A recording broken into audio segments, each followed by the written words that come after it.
ಶುಭೋದಯ ಫ್ರೆಂಡ್ಸ್, ನಾನು ನಿಮ್ಮ ವಿದ್ಯಾರಾಣಿ. ಧ್ಯಾನ ಯಾವಾಗ ಹುಟ್ಟಿತು, ಯಾರಿಂದ ಹುಟ್ಟಿತು? ಈ ಪ್ರಶ್ನೆಗೆ ಉತ್ತರಗಳು ಅನಂತ. ಆದಿ ಅಂತ್ಯಗಳೇ ಇಲ್ಲದ ಪ್ರಶ್ನೆ ಇದು. ವೇದ ಉಪನಿಷತ್ತುಗಳ ಕಾಲದಿಂದಲೂ ಇದಕ್ಕೆ ಕುರುಹಗಳಿವೆ. ಮಹಾಪುರುಷರು ಬರೆದ ದಾಖಲೆಗಳಿವೆ. ಮಹಾಗ್ರಂಥಗಳಾದ ರಾಮಾಯಣ ಮಹಾಭಾರತದಲ್ಲೂ ಧ್ಯಾನದ ಪ್ರಾಮುಖ್ಯತೆಯನ್ನು ಎತ್ತಿ ತೋರುವ ಕಥೆಗಳಿವೆ. ಭಗವದ್ಗೀತೆ, ಖುರಾನ್, ಬೈಬಲ್ ಪ್ರತಿಯೊಂದರ ಸಾರವು ನಿನ್ನನ್ನು ನೀನು ಅರಿತುಕೋ ಎಂಬುದೇ ಆಗಿದೆ. ರಾಮಾಯಣದ ಸೀತೆ ಮಹಾಧ್ಯಾನಿ, ಅನಂತ ಪ್ರೇಮವೊಂದೇ ಜೀವನ್ಮುಕ್ತಿ ಎಂದು ಸಾರಿದ ಮಹಾನ್ ಸಾಧ್ವಿ. ಮಹಾಭಾರತದ ಕೃಷ್ಣ ಸ್ಥಿತಪ್ರಜ್ಞನಾಗಿರು, ನೋ ಅಟ್ಯಾಚ್ಮೆಂಟ್, ಕರ್ಮ ಸಿದ್ಧಾಂತ ನಿನ್ನನ್ನೆಂದೂ ಬಿಡದು ಎಂಬ ಅಂತಿಮ ಸತ್ಯ ಹೇಳಿದ. ಸದಾಕಾಲಕ್ಕೂ ಪ್ರಸ್ತುತನಾಗಬಲ್ಲ ಚೈತನ್ಯವಾಗಿದ್ದ. ಧ್ಯಾನ ಯಾರಿಂದ, ಎಲ್ಲಿ, ಹೇಗೆ ಅನ್ವೇಷಿಸಲ್ಪಟ್ಟಿತು? ಇದಕ್ಕೆ ನಿಖರವಾದ ದಾಖಲೆಗಳಿಲ್ಲ ಸ್ನೇಹಿತರೆ. ಆದರೆ ಧ್ಯಾನ ಯಾರಿಂದ ವಿಶ್ವವೆಲ್ಲ ಪಸರಿಸಿತು ಎಂಬುದು ಬಹುಮುಖ್ಯ.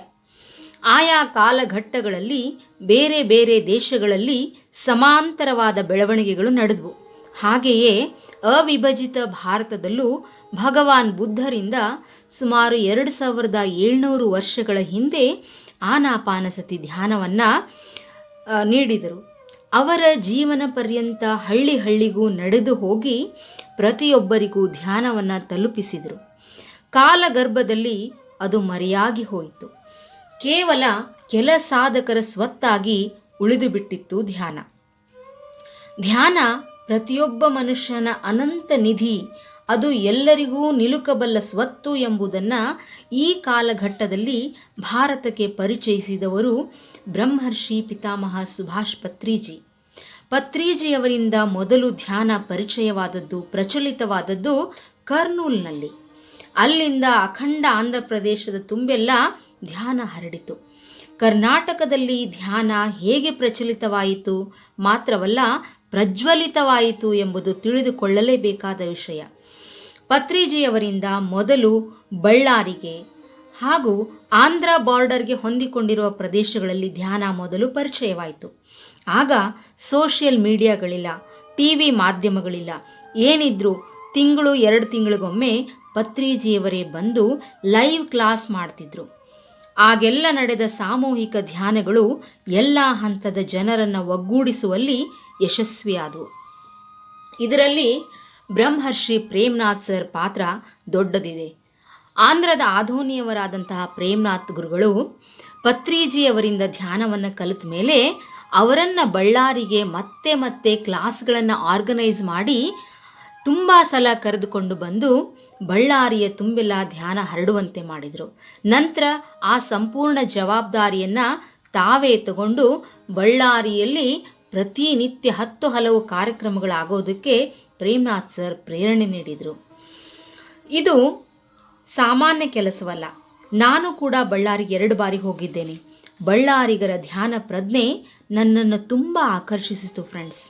ಕೆಲ ಧ್ಯಾನ ಬಂಧುಗಳ ಅನುಭವಗಳು, ಅವರ ಸೇವಾ ಮನೋಭಾವ, ಪಿರಮಿಡ್ ನಿರ್ಮಾಣಕ್ಕಾಗಿ ಅವರು ತೋರುತ್ತಿರುವ ಶ್ರದ್ಧೆ ಎಲ್ಲರೂ ಪ್ರಶಂಸೆಗೆ ಪಾತ್ರವಾದಂಥವುಗಳೇ.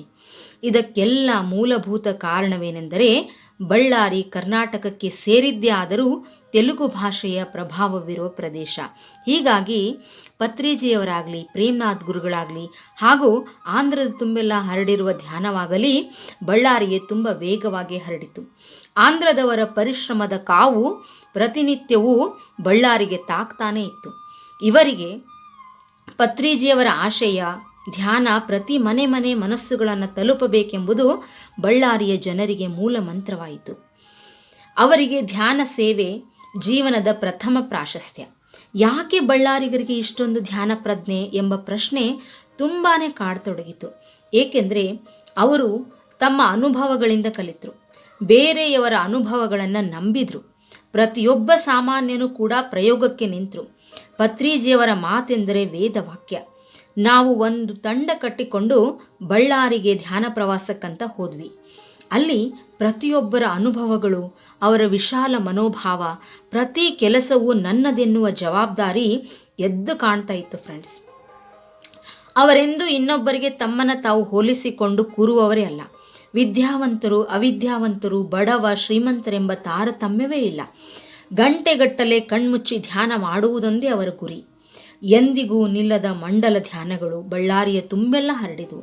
ಹೌದು ಫ್ರೆಂಡ್ಸ್, ಬಳ್ಳಾರಿಯಲ್ಲಿ ಮಂಡಲ ಧ್ಯಾನಗಳನ್ನು ಎಲ್ಲ ಕಡೆಗೆ ಪ್ರಾರಂಭ ಮಾಡಿದರು. 41 ದಿವಸದ ಧ್ಯಾನ ಹಲವಾರು ಕಡೆಗೆ ನಡೀತಾನೆ ಹೋಯಿತು. ಮನೆ ಮನೆ ಧ್ಯಾನಗಳು ಪ್ರಾರಂಭವಾದವು. ಇವತ್ತು ಈ ಮನೆ, ನಾಳೆ ಪಕ್ಕದ ಮನೆ, ನಾಡಿದ್ದು ಅದರ ಪಕ್ಕದ ಮನೆ, ಹೀಗೆ ಒಬ್ಬರನ್ನು ಬಿಡದಂತೆಯೇ ಬಳ್ಳಾರಿಗರು ಧ್ಯಾನವನ್ನು ಆವರಿಸಿಬಿಟ್ರು. ಅಮಾವಾಸ್ಯೆ ಹುಣ್ಣಿಮೆಗಾಗಿ ಸಾಮೂಹಿಕ ಧ್ಯಾನಗಳನ್ನು ಆರಂಭಿಸಿದರು. ಆಗೆಲ್ಲ ತುಂಬ ಜನ, ನೂರಾರು ಜನ, ಕೇವಲ ಮನೆ ಮನೆ ಧ್ಯಾನಕ್ಕೆಂದೇ 400-500 ಜನ ಸೇರುವಂತಹ ವ್ಯವಸ್ಥೆ ಬಳ್ಳಾರಿಯಲ್ಲಿ. ಅವರನ್ನು ಕೂರಿಸೋದೆಲ್ಲಿ ಅಂತೀರಾ? ರಸ್ತೆ ಓಣಿಗಳಲ್ಲೇ ಧ್ಯಾನಕ್ಕೆ ಕೂತ್ಬಿಡೋರು ಜನರೆಲ್ಲ. ಎಲ್ಲಕ್ಕಿಂತ ಮುಖ್ಯ, ಬಳ್ಳಾರಿಗರ ಧ್ಯಾನ ಪ್ರಜ್ಞೆ ಇಡೀ ಕರ್ನಾಟಕದ ಗಮನ ಸೆಳೆದಿದ್ದು ಜನವರಿ 5ರಂದು ನಡೆದ ನಾದ ಧ್ಯಾನ ಯಜ್ಞದ ಯಶಸ್ಸಿನಲ್ಲಿ. ಈ ಮಹಾಯಜ್ಞಕ್ಕೆ ಕರ್ನಾಟಕದ ಎಲ್ಲ ಜಿಲ್ಲೆಗಳಿಂದ ಮಾತ್ರವಲ್ಲ, ಹೊರ ರಾಜ್ಯಗಳಿಂದ ಕೂಡ ಜನ ಬಂದಿದ್ದರು. 10,000ಕ್ಕೂ ಹೆಚ್ಚು ಜನ ಸಾಮೂಹಿಕ ಧ್ಯಾನದ ವೇದಿಕೆಯ ಮುಂದಿದ್ರು ಅಂತ ಲೆಕ್ಕಿಸಲಾಯಿತು. 20 ವರ್ಷಗಳ ಹಿಂದೆ ಪತ್ರಿಜಿಯವರ ಕಂಡಿದ್ದ ಕನಸದು. 20 ವರ್ಷಗಳ ಹಿಂದೆ ಪತ್ರಿಜಿಯವರು ಬಳ್ಳಾರಿಗೆ ಬಂದಾಗೆಲ್ಲ ಇಲ್ಲಿ ನಾದ ಧ್ಯಾನ ಯಜ್ಞ ನಡಿಬೇಕು ಅಂತ ಸಂಕಲ್ಪ ಮಾಡಿದ್ರಂತೆ. ಆ ಸಂಕಲ್ಪವನ್ನು ಇವತ್ತು ಅಯ್ಯಪ್ಪ ಪಿಂಡಿಯವರ ನೇತೃತ್ವದಲ್ಲಿ ಬಳ್ಳಾರಿಯ ಜನತೆ ಸತ್ಯ ಮಾಡಿದೆ. ಅವರ ಅಚ್ಚುಕಟ್ಟಾದ ವ್ಯವಸ್ಥೆ, ಅದು ಪೆಂಡಾಲ್ ಆಗಿರ್ಬೋದು, ಆಸನ ಆಗಿರ್ಬೋದು, ವೇದಿಕೆ ಆಗಿರ್ಬೋದು, ತುಂಬಾ ಎದ್ದು ಕಾಣುವಂತಿತ್ತು ಫ್ರೆಂಡ್ಸ್. ಇನ್ನು ಊಟ ಉಪಹಾರದ ವ್ಯವಸ್ಥೆಯಲ್ಲಿ ಅವರೆಲ್ಲರೂ ಮಾಡಿದಂತಹ ಕೆಲಸಗಳಾಗಲಿ, ಅಲ್ಲಿರ್ತಕ್ಕಂತಹ ಅತಿ ವೇಗವಾಗಿ ಆ ಊಟ ಉಪಚಾರ ಕಾರ್ಯಕ್ರಮವನ್ನು ಎಷ್ಟು ಬೇಗನೆ ಮುಗಿಸಿದ್ರು ಅಂದರೆ ನಿಜಕ್ಕೂ ಅದು ಆಶ್ಚರ್ಯವಾಗಿತ್ತು. ತುಂಬಾ ಕ್ಲೀನಾಗಿ, ಸ್ವಚ್ಛವಾಗಿ, ನೀಟಾಗಿ ಆ ವ್ಯವಸ್ಥೆಯನ್ನು ಅವರು ಮಾಡಿದರು. ಇನ್ನು ಕುಡಿಯುವ ನೀರಿನ ವ್ಯವಸ್ಥೆ, ಒಂದು ಹನಿ ನೀರು ಎಲ್ಲಿ ವೇಸ್ಟ್ ಆಗದೆ ಹಾಗೆ ಅಲ್ಲಲ್ಲಿ ನೀರನ್ನು ತಾವೇ ನಿಂತು ನೀಡುವಂಥ ವ್ಯವಸ್ಥೆಯನ್ನು ಕೂಡ ಅವರು ಮಾಡಿದರು. ಇನ್ನು ಎಕೋ ಫ್ರೆಂಡ್ಲಿ ಅಡಕೆ ತಟ್ಟೆಗಳು ನಮ್ಮನ್ನು ತುಂಬ ಗಮನ ಸೆಳೆದವು. ಅಲ್ಲಿ ಪ್ರಕೃತಿಗೆ ಲಾಸ್ ಆಗದೇ ಇರೋ ಹಾಗೆ ಅವರು ತಟ್ಟೆಗಳನ್ನು ಬಳಸುವ ಒಂದು ರೀತಿ, ಅದನ್ನು ಒಂದು ಕಡೆ ಶೇಖರಿಸುವ ರೀತಿ ತುಂಬಾ ಗಮನ ಸೆಳೆಯುವಂತಿತ್ತು. ಅದಕ್ಕೆ ಸಾಕ್ಷಿ ಇಲ್ಲಿರ್ತಕ್ಕಂಥ ಫೋಟೋಸ್ ಮತ್ತು ವಿಡಿಯೋಸ್. ಬಳ್ಳಾರಿಗರು ನಮ್ಮನ್ನು ಸ್ವಾಗತಿಸಿದ ಹಾಗೂ ಸತ್ಕರಿಸಿದ ರೀತಿ, ನಮ್ಮೊಡನೆ ನಮ್ಮನ್ನು ಗುರುತಿಸಿ ಮಾತನಾಡಿದ ರೀತಿಗೆ ಶರಣಾರ್ಥಿ ಹೇಳಲೇಬೇಕು. ಕರ್ನಾಟಕದ ಎಲ್ಲ ಜಿಲ್ಲೆಗಳಿಗೆ ಧ್ಯಾನ ಗೊತ್ತು, ಎಲ್ಲ ಕಡೆ ಧ್ಯಾನಿಗಳಿದ್ದಾರೆ. ಯಾಕೆ ಎಲ್ಲ ಜಿಲ್ಲೆಗಳು ಬಳ್ಳಾರಿ ಆಗ್ತಾ ಇಲ್ಲ? ಹಾಗೆ ಒಂದು ಸಲ ನಮ್ಮನ್ನು ನಾವು ಅವಲೋಕನ ಮಾಡಿಕೊಳ್ಳಲೇಬೇಕಲ್ವೇ? ಇದು ಅತ್ಯಗತ್ಯ ಅಂತ ನಿಮಗನಿಸಿದ್ರೆ ದಯವಿಟ್ಟು ಒಂದು ಪೇಪರ್ ಪೆನ್ ತಗೊಂಡು ಕಾರಣಗಳನ್ನು ಪಟ್ಟಿ ಮಾಡಿಕೊಳ್ಳಿ ಫ್ರೆಂಡ್ಸ್. ಬಳ್ಳಾರಿಗರು ಅವಿರತ ಶ್ರಮದ ಮಧ್ಯೆಯೂ ಕೂಡ ದಿನಕ್ಕೆ 3 ಗಂಟೆಗಳಿಗಿಂತ ಹೆಚ್ಚು ಧ್ಯಾನ ಮಾಡ್ತಾರೆ. ಆ ಕೆಲಸ ನೀವು ಮಾಡ್ತಾ ಇದ್ದೀರಾ? ಪ್ರತಿದಿನ ಧ್ಯಾನ ಪ್ರಚಾರ ಮಾಡ್ತಾನೆ ಇರ್ತಾರೆ. ಆ ಕೆಲಸವನ್ನು ನಾವು ಮಾಡ್ತಾ ಇದ್ದೀವಾ?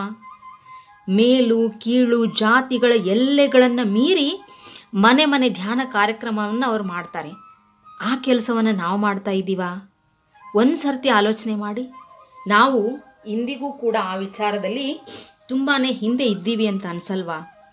ತಪ್ಪದೆ ಸಸ್ಯಾಹಾರ ರ್ಯಾಲಿಗಳನ್ನು ಪ್ರತಿ ರವಿವಾರಕ್ಕೊಮ್ಮೆ ಮಾಡ್ತಾರೆ ಫ್ರೆಂಡ್ಸ್. ಇರೋದೊಂದೇ ಸಂಡೇ, ಆ ಕೆಲಸ ಈ ಕೆಲಸ ಅಂತ ನೆಪ ಹೇಳೋದ್ರಲ್ಲೇ ಕಳೆದ್ಬಿಡ್ತೀವಲ್ಲ, ಅವ್ರು ಹಾಗೆ ಸಿಕ್ಕಿರೋಂಥ ಅವಕಾಶವನ್ನು ಹಾಗೂ ಸಸ್ಯಾಹಾರವೇ ಮಾನವಾಹಾರ ಅಂತ ಧೈರ್ಯದಿಂದ ಹೇಳುವ ಸಾಹಸವನ್ನು ಯಾರಾದರೂ ಮಾಡಿದ್ದೀರಾ? ಕೊನೆ ಪಕ್ಷ ನಿಮ್ಮ ಅಕ್ಕಪಕ್ಕದ ಮನೆಗಳಲ್ಲಿ ನಿಮ್ಮ ಸ್ನೇಹಿತರು, ಫ್ರೆಂಡ್ಸಿಗಾದರೂ ಈ ವಿಷಯವನ್ನು ಘಂಟಾಘೋಷವಾಗಿ ಹೇಳಿದ್ದೀರಾ? ಇಲ್ಲ. ಧ್ಯಾನ ಕಾರ್ಯಕ್ರಮಗಳಲ್ಲಿ ಯಾವ ಕೆಲಸವೂ ಚಿಕ್ಕದು ದೊಡ್ಡದು ಎಂಬ ಭೇದವಿಲ್ಲದೆ ಪ್ರತಿಷ್ಠೆಯನ್ನು ಬದಿಗಿಟ್ಟು ಮೈ ಮುರಿದು ಕೆಲಸ ಮಾಡ್ತಾರೆ ಬಳ್ಳಾರಿಯ ಜನ. ಅದನ್ನು ನೀವುಗಳು ಮಾಡಿದ್ದೀರಾ ಅಂತ ಒಮ್ಮೆ ಪ್ರಶ್ನೆ ಹಾಕ್ಕೊಳ್ಳಿ. ಅನ್ನದಾನಕ್ಕಾಗಿ ಯಾರ ಮನೆಗೆ ಹೋಗಿ ಮಹಾಪುಣ್ಯ ಅನ್ನೋ ರೀತಿ ಒಳಗೆ ಅವರು ಪ್ರೀತಿಯ ಊಟವನ್ನು ಬಡಿಸ್ತಾರೆ. ಆ ಕೆಲಸಕ್ಕೆ ಯಾವತ್ತಾದರೂ ಪ್ರಯತ್ನ ಪಟ್ಟಿದ್ದೀರಾ? ಅವರ ಒಗ್ಗಟ್ಟಿಗೆ ಒಂದು ಉದಾಹರಣೆ, ಅವರು ನಮ್ಮ ಒಂದು ಜಿಲ್ಲೆಗೆ ಅಂದರೆ ಗದಗಕ್ಕೆ ಒಂದು ಸರ್ತಿ ಕಪ್ಪತ್ಗುಡ್ಡಕ್ಕೆ ಬಂದಿದ್ರು. ಒಂದೇ ಬಾರಿಗೆ 400ಕ್ಕೂ ಅಧಿಕ ಜನ ಕಪ್ಪತ್ಗುಡ್ಡ ವೀಕ್ಷಣೆಗಾಗಿ ಬಂದಿದ್ರು ಫ್ರೆಂಡ್ಸ್. ನಮ್ಮ ಗದಗ್ನ ಧ್ಯಾನಿಗಳು, ಸಣ್ಣ ಪ್ರಮಾಣದ ಒಂದು ಗುಂಪು ನಮ್ಮದು, ಆ ಸಮಯದಲ್ಲಿ ಆ ಬಳ್ಳಾರಿಯ ಜನರಿಗಾಗಿ ಅಲ್ಪ ಸ್ವಲ್ಪ ಸೇವೆಯನ್ನು ಸಲ್ಲಿಸುವಂಥ ಪ್ರಯತ್ನವನ್ನು ಮಾಡಿದರು. ಅವರಿಗೆ ಅನ್ನದ ಬೆಲೆ ಎಷ್ಟೊಂದು ಗೊತ್ತು ಅಂತಂದರೆ, ನಾವು ಮಾಡಿದ ಪಲಾವ್ ಮತ್ತು ಬಾಳೆಹಣ್ಣಿನ ವ್ಯವಸ್ಥೆಯಲ್ಲಿ ಒಂದು ಅಗಳನ್ನು ಕೂಡ ವೇಸ್ಟ್ ಮಾಡದೆ ನಾವು ಬಡಿಸಿದ ಪಲಾವ್ನಲ್ಲಿ ಒಂದು ಪ್ಲೇಟ್ನಲ್ಲಿ ಇಬ್ಬರು ತಿಂದು ಇನ್ನೊಂದು ಪ್ಲೇಟ್ನನ್ನು ಸಂಜೆ ಹೋಗುವಾಗ ಟ್ರೈನ್ನಲ್ಲಿ ತಿನ್ಬಹುದು ಅಂತ ಪ್ಯಾಕ್ ಮಾಡಿಕೊಂಡು ಹೊರಟರು. ಇದನ್ನು ನಾವು ಕಣ್ಣು ಬಾಯಿ ಬಿಟ್ಕೊಂಡು ನೋಡೋ ಹಾಗಿತ್ತು, ಎಷ್ಟು ಅನ್ನಕ್ಕೆ ಮಹತ್ವವನ್ನು ಕೊಡ್ತಾರೆ ಅವರು ಅಂತ. ಹಾಗೆಯೇ ಅವರೆಲ್ಲರೂ ನಮ್ಮೆಲ್ಲರನ್ನು ಟ್ರೀಟ್ ಮಾಡಿದ ರೀತಿ, ನಡೆದುಕೊಂಡ ರೀತಿ, ಅಲ್ಲಿ ಗಂಟೆಗಟ್ಟಲೆ ಧ್ಯಾನ ಮಾಡಿದ ರೀತಿ ನಮಗೆ ಸೋಜಿಗವನ್ನೇ ತಂದಿತ್ತು. ಅವರ ಧ್ಯಾನಾಸಕ್ತಿಗೆ, ಧ್ಯಾನ ಸೇವೆಗೆ ಅತ್ಯುತ್ತಮ ಉದಾಹರಣೆ ಅಂದರೆ, ಅಲ್ಲಿ ಬಳ್ಳಾರಿಯ ತುಂಬ ಇರತಕ್ಕಂತಹ 200ರಿಂದ 300 ಪಿರಮಿಡ್ಗಳು. ಅವುಗಳನ್ನು ಅವರು ಜವಾಬ್ದಾರಿಯಿಂದ ನಿರ್ವಹಿಸುತ್ತಿರುವ ರೀತಿಗೆ ಹ್ಯಾಟ್ಸ್ ಆಫ್ ಹೇಳಲೇಬೇಕು. ಪ್ರತಿಯೊಬ್ಬರು ಒಂದೊಂದು ಪಿರಮಿಡನ್ನು ಎಷ್ಟು ಚೆನ್ನಾಗಿ ನಿರ್ವಹಿಸ್ತಾ ಇದ್ದಾರೆ, ಅಲ್ಲಿ ಧ್ಯಾನ ಕಾರ್ಯಕ್ರಮಗಳನ್ನು ತಪ್ಪದೇ ಪ್ರತಿನಿತ್ಯ ನಡೆಸ್ತಾನೆ ಇದ್ದಾರೆ ಅಂದರೆ ಅದನ್ನು ನಾವೆಲ್ಲರೂ ನೋಡಲೇಬೇಕು ಫ್ರೆಂಡ್ಸ್. ಪ್ರೇಮ್ನಾಥ್ ಸರ್ ನಮ್ಮ ಗದಗಿಗೆ ಬಂದಾಗ ಹೇಳ್ತಾ ಇದ್ರು, ಬಳ್ಳಾರಿ ಬಿಟ್ಟರೆ ನಿತ್ಯ ಧ್ಯಾನ ಕೇಂದ್ರಗಳು ನಡೀತಾ ಇರೋದು ನಿಮ್ಮಲ್ಲೇ ಅಂತ. ನಿಜ ಫ್ರೆಂಡ್ಸ್, ನಾವು ಬಳ್ಳಾರಿಯ ಪ್ರವಾಸವನ್ನು ಮಾಡಿ ಬಂದ ಮೇಲೆ ನಾವು ನಿರ್ಧಾರ ತಗೊಂಡಿದ್ದೆ ಅಂದರೆ ಬಳ್ಳಾರಿಯ ಮಾದರಿಯನ್ನು ಅನುಸರಿಸಬೇಕು ಅಂತ. ಅವತ್ತಿನಿಂದಲೇ ನಾವು ನಿತ್ಯ ಧ್ಯಾನ ಕೇಂದ್ರಗಳನ್ನು ಪ್ರಾರಂಭಿಸಿ 12 ನಿತ್ಯ ಧ್ಯಾನ ಕೇಂದ್ರಗಳನ್ನು ಇವತ್ತು ನಡೆಸ್ತಾ ಇದ್ದೀವಿ. ಅದು ಇನ್ನೂ ವಿಶ್ವವ್ಯಾಪಿ ಆಗಬೇಕು ಅನ್ನೋದೇ ನಮ್ಮ ಆಸೆ. ಹಾಗೆ ಬಳ್ಳಾರಿಯನ್ನು ಪ್ರೇರಣೆ ಆಗಿಸಿಕೊಳ್ಳುವಲ್ಲಿ ಎಲ್ಲರೂ ಒಂದು ಹೆಜ್ಜೆಯನ್ನು ಮುಂದಿಡಲೇಬೇಕು. ಸ್ವತಃ ಅಯ್ಯಪ್ಪ ಪಿಂಡಿಯವರೇ ಬಳ್ಳಾರಿಗರ ಒಂದು ಸ್ಟೆಬಿಲಿಟಿಯನ್ನು, ಅವರ ಸ್ಟ್ಯಾಮಿನಾವನ್ನು ನೋಡಿ, ಅವರು ನಡೆದುಕೊಂಡಂತಹ ರೀತಿಯನ್ನು ನೋಡಿ ಸಂಪೂರ್ಣವಾಗಿ ಟ್ರಾನ್ಸ್ಫರ್ಮ್ ಆಗಿದ್ದಾರೆ. ಅದನ್ನು ಅವ್ರು ಖುದ್ದಾಗಿ ಹೇಳ್ಕೊಂಡಿದ್ದಾರೆ ಕೂಡ. ಬಳ್ಳಾರಿಗರು ತೋರುವಂತಹ ಶ್ರದ್ಧೆ, ಅವರಿಗೆ ಒಂದು ಜವಾಬ್ದಾರಿಯನ್ನು ವಹಿಸಿದರೆ ಅವರು ಮಾಡುವಂತಹ ಸೇವೆ, ಈ ಬಾರಿ ಹೊರಗಡೆಯಿಂದ ಬಂದಂತಹ ಎಲ್ಲ ಜನರಿಗೂ, ಬೇರೆ ಕಡೆ ಆದರೆ ಪೇಡ್ ವ್ಯವಸ್ಥೆ ಇರುತ್ತೆ, ಲಾಡ್ಜಿಂಗ್ಗಳಲ್ಲಿ ಉಳ್ಕೊಳ್ಳುವಂತಹ ವ್ಯವಸ್ಥೆ ಇರುತ್ತೆ. ಆದರೆ ಬಳ್ಳಾರಿಯ ಮಹಾಜನತೆ, ಮಹಾಧ್ಯಾನಿಗಳು ನಾದ ಧ್ಯಾನ ಯಜ್ಞಕ್ಕೆ ಬಂದಂತಹ ಔಟ್ಸೈಡರ್ಸ್ ಎಲ್ಲರಿಗೂ ತಮ್ಮ ತಮ್ಮ ಮನೆಗಳಲ್ಲಿ 500 ಮನೆಗಳಲ್ಲಿ ಅವರ ವಸತಿ, ಊಟ ಮತ್ತು ಎಲ್ಲ ರೀತಿಯ ವ್ಯವಸ್ಥೆಗಳನ್ನು ಮಾಡಿದ್ರು ಅನ್ನೋದನ್ನು ಕೇಳಿ ತುಂಬಾ ಆಶ್ಚರ್ಯ ಮತ್ತು ಅಷ್ಟೇ ಸಂತೋಷ ಕೂಡ ಆಯಿತು ಫ್ರೆಂಡ್ಸ್. ಪ್ರತಿ ಜಿಲ್ಲೆಗೂ ಕೂಡ ಈ ಥರದ ಒಂದು ನಾದ ಧ್ಯಾನ ಯಜ್ಞ ನಡೀಲೇಬೇಕು ಅಂತ ನಮಗೆಲ್ಲರಿಗೂ ಅವತ್ತು ಅನಿಸಿದ್ದಂತೂ ಸತ್ಯ. ಹಾಗಾದರೆ ನಿಮಗೂ ಈ ಆಸೆ ಬಂದಿರಬೇಕಲ್ಲ. ಇದೆಲ್ಲ ಆಗಬೇಕು ಅಂದರೆ ನಾವು ಕೂಡ ಬಳ್ಳಾರಿಗರ ಹಾಗೆ ಒಂದು ದೊಡ್ಡ ಧ್ಯಾನ ತಂಡವನ್ನು ಕಟ್ಟಬೇಕು. ಪ್ರತಿ ಮನೆಯನ್ನು, ಪ್ರತಿ ಗಲ್ಲಿಯನ್ನು, ಪ್ರತಿಯೊಬ್ಬರನ್ನು ಧ್ಯಾನಿಗಳನ್ನಾಗಿ ಮಾಡಿದಾಗ ಮಾತ್ರ ಈ ಥರದ ಒಂದು ಕಾರ್ಯಕ್ರಮ ಯಶಸ್ವಿ ಆಗೋದಕ್ಕೆ ಸಾಧ್ಯ. ಜೊತೆಗೆ ಅವರಂತೆ ಸೇವೆ ಮಾಡುವಂತಹ ಗುಣವನ್ನು, ಅವರೆಷ್ಟು ಧ್ಯಾನಕ್ಕೆ ಪ್ರಾಮುಖ್ಯತೆ ಕೊಡ್ತಿದ್ದಾರೋ ಅದನ್ನೆಲ್ಲ ನಾವು ಅನುಸರಿಸಲೇಬೇಕು. ಹಾಗಾಗಿ ಬಳ್ಳಾರಿ ಅನ್ನುವಂಥದ್ದು ಎಲ್ಲರಿಗೂ ಒಂದು ರೋಲ್ ಮಾಡೆಲ್ ಫ್ರೆಂಡ್ಸ್.